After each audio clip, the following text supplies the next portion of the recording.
All right, so welcome to the workshop. As Mike mentioned, my name's John.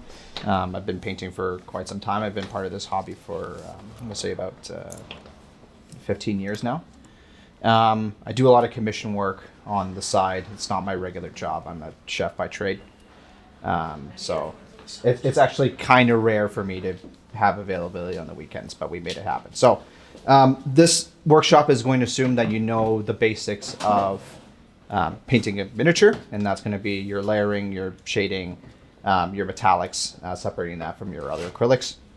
So I'm not going to cover that too much today. However, as we kind of go through the process of painting your miniature, we'll cover some things. If this workshop goes well, we may do another class with regards to beginner and advanced techniques with regards to just regular acrylic paints, right? So not the enamels. But today we're mostly going to be focusing on enamels. This is the one I use quite a lot, AK Interactive's Streaking Grime. There's a lot of benefits to this, but there's also some things you need to be aware of. Mike can attest, acrylics are not very friendly and forgiving as far as spills and mistakes. So, He that accidentally was unintentional. dyed his shoes. Shoes, yeah, I got a nice little paint job. So. Nice. However, on the miniatures, they're actually okay. I personally use the Streaking Grime and enamels for speed painting quite a lot. There are many times where I'm doing big patches of commissions, and they pretty much help me lay down a really, really good foundation, really good finishes, and it basically just helps me tear through like 10-man squads like very, very, very quickly. So we have 2 hours today to kind of just like paint the miniature, get the Streaking Grime on, and then we'll kind of cover some of the more intricate details of the process as we're doing the workshop. But most of the time is going to be taken up by the basic things, that is to say, painting a marine. So thanks to Mike for providing this and spray painting it ahead of time and basing it. This is quite nice because it actually has a scenic base attached to it as well, so we can cover some stuff with regards to that. I generally don't use Streaking Grime on the bases themselves, just because it's a little bit harder to work with on the bases. But we can pretty much start by working on our marine from the ground up.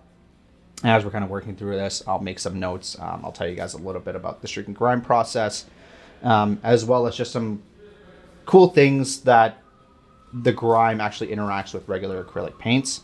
They are not water soluble, which is why we have the mineral spirits. So you're not going to find that like you're going to use the Streaking Grime to blend with your acrylics, because it doesn't work. It'll just separate. But in the meantime, we'll pretty much start with painting our marine. If you guys have any questions throughout the workshop, please feel free to bring them up. I'll answer it best I can. If I don't have the answer, I'll figure it out. I'll email it to Mike, and then we'll get back to it. But yeah, welcome to the workshop. Thanks for coming. And we'll pretty much get started on painting the marine. So as kind of like a basic, for people who are joining this workshop that are not, I guess, too well versed in painting basics, you can kind of see we have our setups. A lot of you guys I see have wet palettes. They don't have to be too fancy. You can see I use a used Ferrero Rocher box with paper towel and wax paper. It serves my purposes just as fine. It's good to have wet palettes, especially if you're working with really large batches of miniatures. So that way it prevents your paints from drying out, so you don't have to worry too much about like continuously thinning them out. Generally speaking, with regards to batch painting, I usually have like a workstation flow, so you can kind of see how everything's set up here right now. I have my project mat here, and typically I'll have everything kind of laid out. So my miniatures, if I'm painting a squad of 10, I'll have the other 9 here, and I'll work on it steps at a time. So as you all may know, metallics are a little bit different from the rest of the acrylics because they have little tiny reflective metal shards in them. So generally speaking, I want to avoid the metallics as much as possible until the end, because I don't want to switch out my water too much and risk getting those metal flecks in my regular acrylic paints. So that's what we're pretty much going to do today. We're going to start with our flat colors and painting our marine. So if you have your base paints, basically just thin them out a little bit. And because these are already kind of pre-shaded by Mike, I basically just got to slop a lot of these paints onto.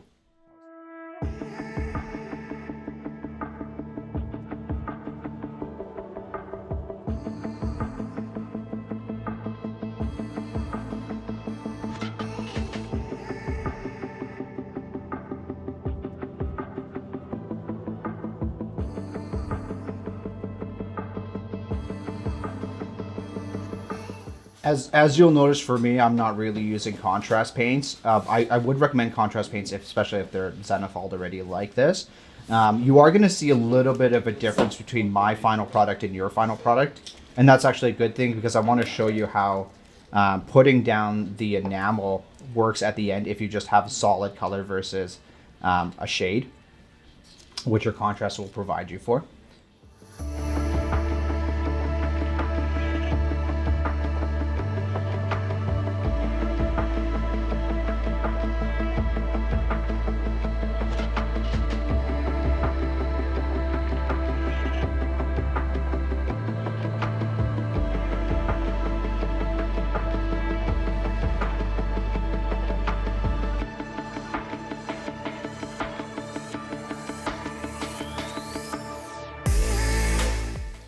Now, obviously, with the contrast paints, you're not going to have as many layers. I'm probably going to do about 2 to 3 thinner layers for my blue before I move on to some of the other colors.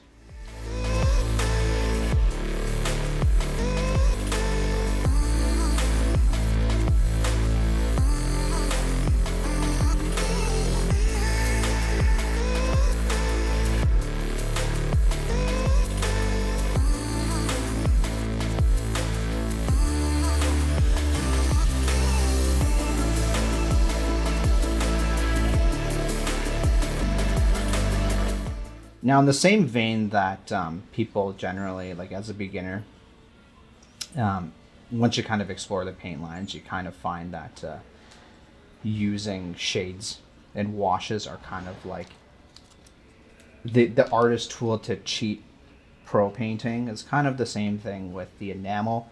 It's a little bit more exaggerated on the enamel front than like most of your other shaders because you're generally not going to treat it like a wash. You're going to apply it the same, but it's not going to have the same ending functionality. So the enamels are actually a really, really good way to, without having to build up those shades in the recesses, to actually like weather your miniature, shade them, highlight them all at the same time, which is kind of nice. It's like the lazy man's tool for grimdark.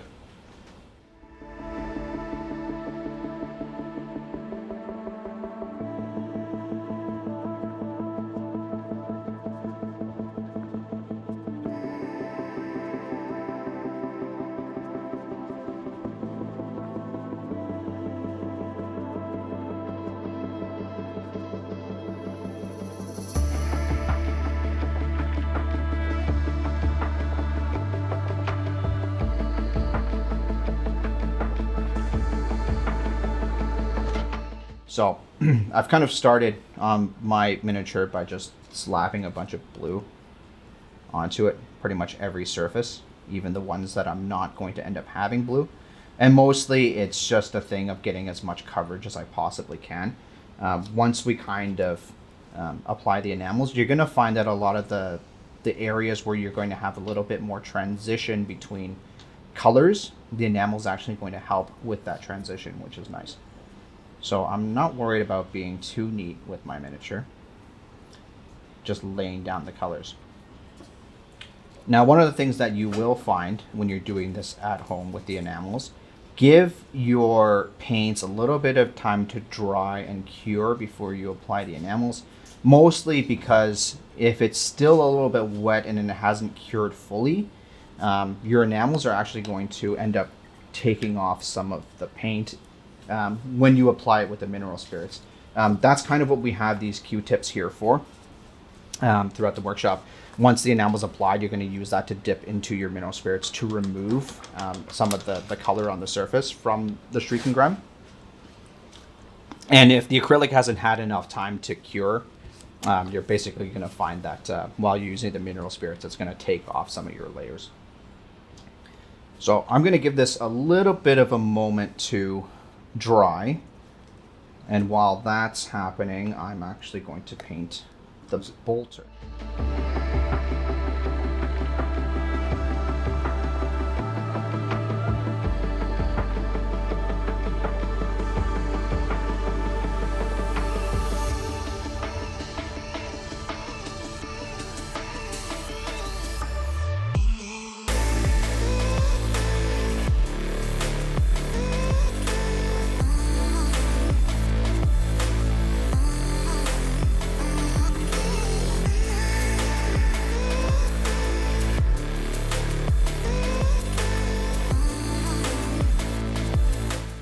Now, if you're batch painting, of course, you would do these steps in sequence with your other miniatures as well. So if I had a squad of 5 Marines, I'd be doing the base coat all at the same time.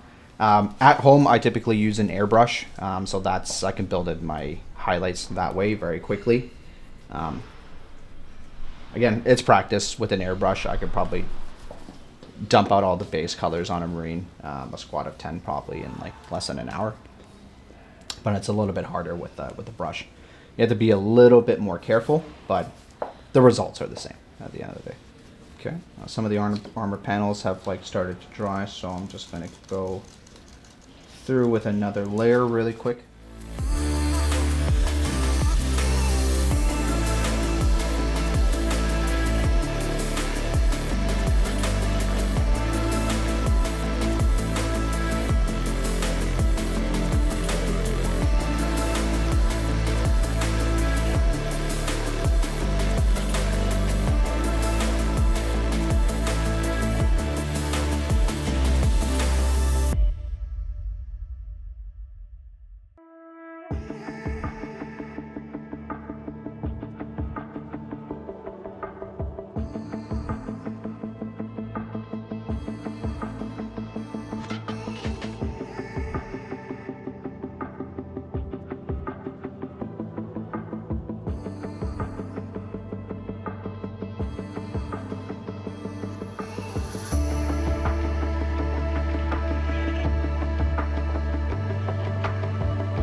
Alright, so my base color for my armor is pretty much done. I've started blocking in some of the carapace underneath.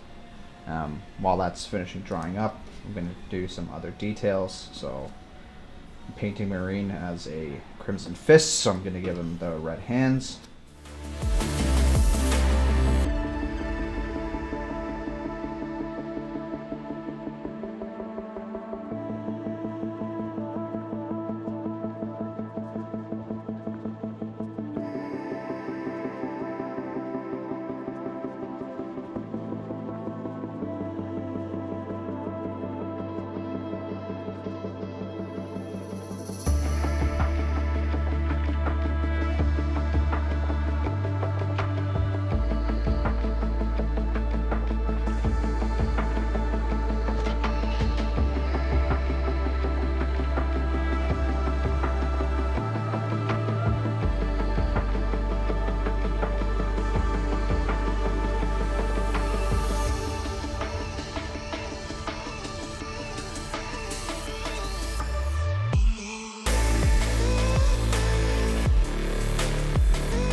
Okay, so for the most part, here's my marine so far. He's got a little bit of trim on the pauldrons, got some red on the hands, a little bit of gold on the bolters, silver, black, and then just the regular base colors. Nothing too fancy, you can see.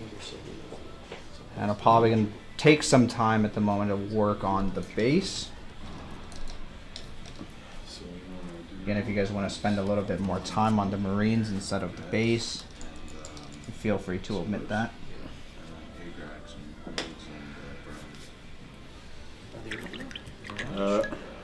With the white highlight I put it, I find him a bit on the light side. If I put like a blue contrast, is that gonna mess up with the With the your base? streaking? Yeah, with the streaking. No, grime? not with the streaking grime. But I mean, it'll take a little bit more time to dry.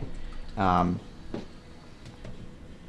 the base, dude. You'll actually find that the streaking grime is going to darken that Darken highlight quite a bit. Yeah, so no, I'll just leave it. if as it is. does appear a little bit bright, and that's one of the things that you can kind of do, right? Like at home, you can sort of play around with the different effects that your regular painting style has on streaking grime. So if you want a little bit more of a high contrast paint, you can typically go a little bit brighter on your base colors than you would normally do. Okay. For my purposes, I'm just doing kind of my regular paint because I want this to be very kind of dark and grimy, which you will see. I'm just slapping on some gray under the base right now. I'll probably stipple some metallics because there seem to be some metallic things in here.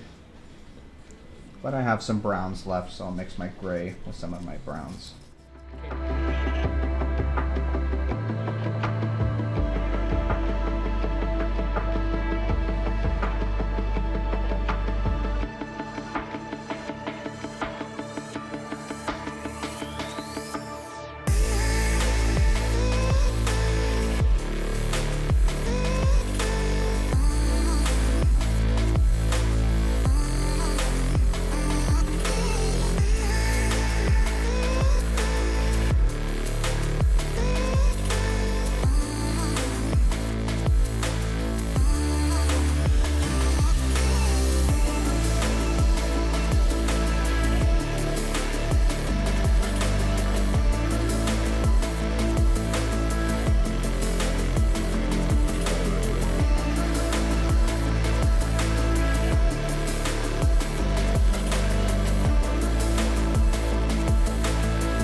Okay, so there's two primary ways of applying it. I'm going to show you, I'm going to explain one of them to you, and then I'm going to actually show you the other one. So the one that I'm going to show you is the most basic way of actually applying it, and that is to treat it almost like a wash and slather it all over your model. The other way of doing it is to mix it with your mineral spirits to thin it out, right? So your streaking grime, your enamel is not water soluble. right? So you can't wash it. So you're gonna see, actually, I'm gonna use my regular brush for this because I'm gonna dip it in this after to try to get a little bit off it. You're gonna notice that like there's little clumps of enamel that will stay in your water, right? Like almost like putting oil in water, right? You're gonna notice that there are little bubbles. So you can't even wash your brushes in water. You need to use mineral spirits. So these two basically have to go together. If you want to clean your brushes, if you want to thin anything out, that's the way to go. Similarly speaking, if you don't want to like invest in a very specific panel liner, if you're doing tanks or anything like that, or you have very flat surfaces or there are very clear panels, you can actually thin it out about 2 to 1 your enamel to mineral spirits, or sorry, mineral spirits to 1 part enamel, and just kind of dab it into your panels, and then it'll actually run through, right? Because it is actually already a fairly thin product, very similar to the washes you're used to through GW, but adding a little bit of the mineral spirits is actually going to help it flow a little bit better. So for this portion of the demo, we're basically going to apply our mineral spirits all throughout our miniature. So you're going to kind of notice when I'm applying it, right? It's going to look very, very, very ugly, and that's perfectly fine. So I literally just took enough to, you know, but it's running off my brush. It's going to look money, it's going to look gross, and you're not going to be able to really see too much out of it.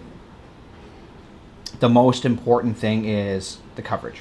So I want to make sure I have my Streaking Grime pretty much touching every surface of my marine, including his weapons. You do the base too? The base too, yeah. Right. Now, if you're painting an army and you have your own base in mind, I generally wouldn't apply the enamel to the base just because, depending on how you base it. For instance, I use a lot of cork. The cork actually absorbs the enamel, and it doesn't work that properly with the mineral spirits trying to get rid of it. So I would just typically do the bases a little bit separately.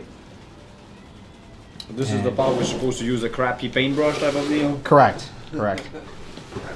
All that matters is getting the enamel onto the marine. So push the enamel into the recesses, get as much coverage as you possibly can. Because like I don't use the bigger paintbrushes too often. The more detail that you can cover with this, the better it is. So you don't want to leave any surface unglazed. Wow, that is dirty. Yeah. So again, it's going to look not very pleasant, and you're going to feel like you wasted your time with painting, but I assure you that's not the case. You're going to see after we apply the mineral spirits how much of your original paint job is actually going to show through, and how the Streaking Grime actually helps your paint job and showcases some of the stuff underneath. But for now, I've applied everything between. Now, a really good thing with this, typically I'd like to apply the enamel after I've put decals on, because it will actually stain your decals as well. So rather than having very, very clean decal, you're actually going to have your decals weathered by the enamel. That's probably one of the hardest things to do. Yeah. So that's what I'm trying to get this. So, like I said, Next thing you know, we're all going to start seeing things. I'm just wicking off some of the excess Ceiling. from my paintbrush in my paint pot here. Again, I'm not going to reuse this because there's already enamel in it. So you can kind of notice, I'll put it kind of in the middle, you guys can kind of pass it around how it kind of floats in there, right? So it's pretty much like oil, right? So I'm trying to get off as much as possible onto the paper towel, and then I'm actually going to clean my brush using the mineral spirits. Oh, nice. Yeah. Dirty, So dirty. Mike has provided some of these, Oh, this little pot on the Thank you, side sir. there. well, good thing for the tabletop because I And have what kind I'll of do like- is I'll literally just put my brush. So I've already run it through water, but you can kind of see how dirty the mineral spirits are here. And that's all coming off my brush. So that's what the droppers are from for. Yeah. Yeah. If you don't want to pour directly. But this is the only way you can kind of clean your brush if you end up using better brushes. Clean oils and water. Yeah. So it's all sits up to the Right. So now, Oh, okay, So my brush is pretty good. I can switch back to acrylic on this brush if I really wanted to, but I'm not going to. Okay. And if I'm working on a series of Marines or a squad, typically I'll do this process. And by the time I'm finished, either my 5th Marine, my 10th Marine, whatever it is, the enamel will start to have dried on the first ones that I'm working with. So with squads of like cultists, you're working on 10 of them. It's actually really nice because you can actually see that effect on an ongoing basis. Okay, so it does look very, very dirty right now, which is fine. It looks like a lot of your colors are desaturated, and it looks like this brown is not really going to come off, but it's going to look quite nice. Now, if you don't have like the best coverage on your Marine, it's perfectly okay, because once we apply the mineral spirits on the Q-tip, right, which is why you have them, it's actually going to push around the enamel a little bit, and then it's going to help it settle into some of the crevices that you can't reach with your brush, right? Again, because it's going to thin out the enamel that's on there, and it's going to cause it to run, right? Which is one of those things where, you know, if you have a workstation, you want to try to work as cleanly as possible, because you are going to get some of this on your hands, which is fine. Or on the table. Sorry, Mike. Table. I have a. Why he has the dollar store thing. Yeah, so you kind of see how it's like flecked off here, and it's just So, but at home I have like I have an IKEA desk that I use for painting, and it's white, so there's flecks of enamel paint everywhere all over my desk, and it's okay because I don't use it for anything other than painting. It's for color matching. Right? So this is basically going to take about like 5 minutes for the color to sort of settle. You can kind of notice like some of the earlier places, the flatter panels, like it's already starting to dry. It still has a lot of that sheen to it, but it's kind of getting to the point where like the pigment has really settled in there, and it's not very runny, right? So the longer you typically leave this, the more extreme the effect is going to be. So if you were to let this cure for, let's say, a day, right, it's going to be a little bit harder to remove with the mineral spirits, but it's going to be very, very heavily pigmented, right? And whatever you can get off, it's basically going to be very dark, right, with the areas that you don't. The reason why I like using the mineral spirits when it's only had a little bit time to dry is just because it creates a little bit more of a transition between the darker spots and the lighter spots, right? So you have a little bit more of a contrast on the paint job that you originally had on there. So gonna give this like probably 5 minutes to dry, and then we're going to use our mineral spirit. Okay, cool. So at this time, it's starting to dry out a little bit, so we're gonna kind of move on to the next step. I typically use the cap of my mineral spirits to kind of have it sitting in there. I don't try to put it in another vessel just because it's a little bit easier. It doesn't get too dirty because I only use like one side at a time, and then I'll switch to a cleaner side if I need to reapply any mineral spirits. So what you're going to do is you're going to take your Q-tip, you're going to very liberally get some on your Q-tip there, some mineral spirits. And the general technique is to just kind of do some strokes, and you're going to start to basically remove some of the enamel that's on there using the side of the Q-tip. So you kind of see how the red is showing through very brightly now, right? So any of the raised surfaces you're basically going to do, and you're noticing as you're applying those mineral spirits that whatever extra mineral spirit is on the Q-tip is actually going to flow with the enamel into the crevices, and that's how it's going to get that really nice dark pigmentation once it cures, right?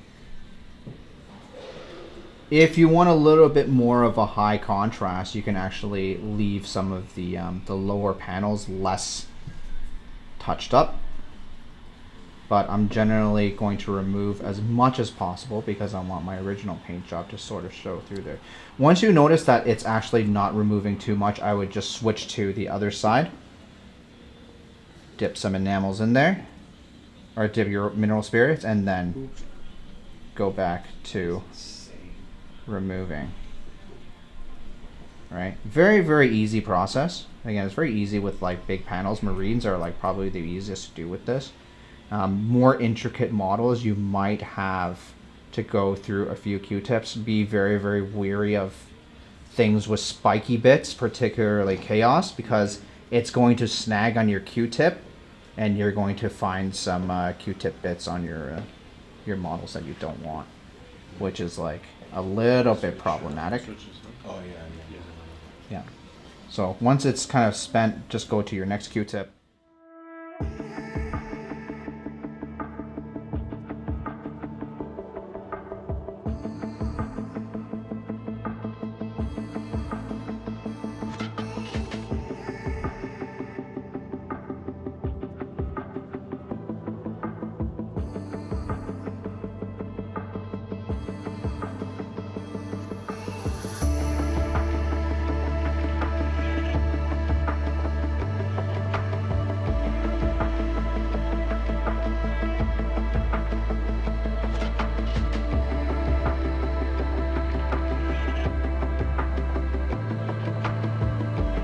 And then if I just want to kind of clean up the model a little bit, I'll use a dry Q-tip on the most raised surfaces. So just to make sure that there is no mineral spirit and enamel just kind of sitting on there, because I want to keep that fairly saturated with my original color.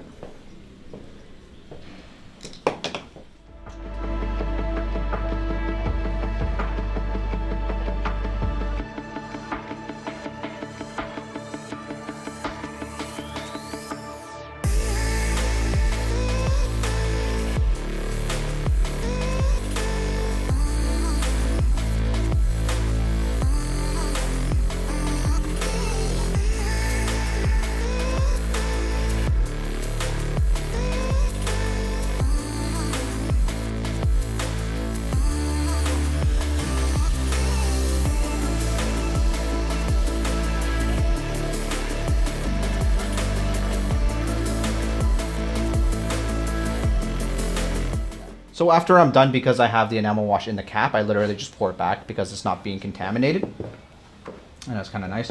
So I still have one kind of clean side of Q-tip if I need to clean up anything, which I'm probably going to use on my base.